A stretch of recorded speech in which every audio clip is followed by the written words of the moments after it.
आदरणीय सुनेत्राताई आणि सर्व शोकाकुल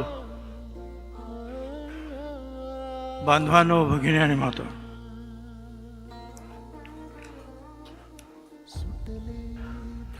दादांना श्रद्धांजली अर्पण करण्यासाठी आपण इथे आलो. आयुष्यामध्ये अनेक शोकसभा झाल्या, श्रद्धांजली अर्पण झाली, पण ही अशी श्रद्धांजली अर्पण करण्याची वेळ येईल असं कधी वाटलंच नाही. आता सुद्धा हा एवढा मोठा जनसमुदाय पाहिल्यानंतर, एवढी सगळी माणसं पाहिल्यानंतर, लोक पाहिल्यानंतर असं वाटतं की दादा झटपट पटपट पटपट पटपट चालत येतील, सगळ्यांना नमस्कार करतील, आपल्याशी संपर्क साधतील.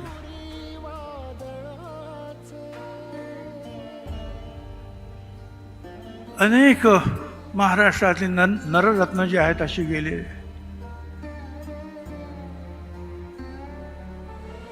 ज्या पद्धतीनं दादा गेले, ज्या वयात दादा गेले, हा धक्का मात्र फार मोठा होता. अजूनही त्यातून सावरणं फार कठीण आहे. दादा, तुम्हाला माहिती नाही तुमचं वैभव किती मोठं आहे. आज महाराष्ट्रातला नव्हे, देशातला प्रत्येक जण, कित्येकाचे फोन, कित्येक जण रडतात.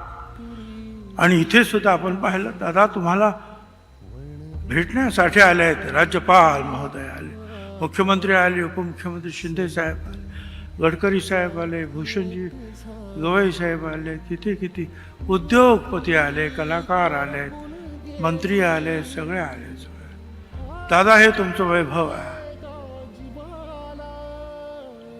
शेवटच्या माणसापासून तर वर उंच असलेल्या माणसापर्यंत दादा तुमच्याबद्दल प्रत्येकाच्या मनामध्ये प्रेम आहे. हे प्रेम तुम्ही निर्माण केलं तुमच्या कामातून. दिलेला शब्द तुम्ही पाळला. प्रसंगी तुम्ही धाडसी निर्णय सुद्धा घेतले. फार कमी वेळामध्ये दादा खूप मोठं काम तुम्ही महाराष्ट्रासाठी उभं केलं. दादा नेहमी वेळेवर जायचे. मग दादा, आताच तुम्ही अवेळी कसे गेलात?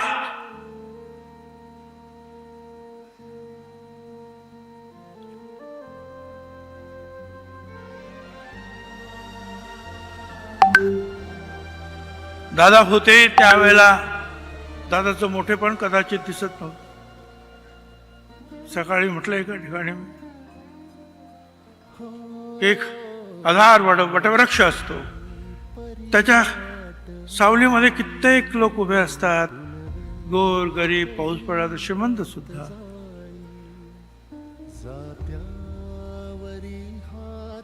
पण त्या वटवृक्षाचं जे आहे मोठेपण आपल्याला कळत नाही. तोच वटवृक्ष जेव्हा उन्मळून पडतो आणि मग आपण पाहतो, अरे किती मोठ्या फांद्या, किती खोलवर रुजलेली ही मुळं, किती पारंब्या, किती मोठा वृक्ष होता. दादा, नेमकं तुमच्या बाबतीत असंच झालं.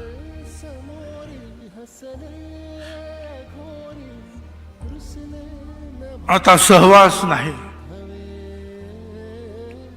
आता सहवास नसला तरी दादा तुमची स्मृती सुगंध देत राहील. आणि दादा, प्रत्येक वळणावर तुमची आठवण येत राहील. मी मनपूर्वक श्रद्धांजली अर्पण करतो.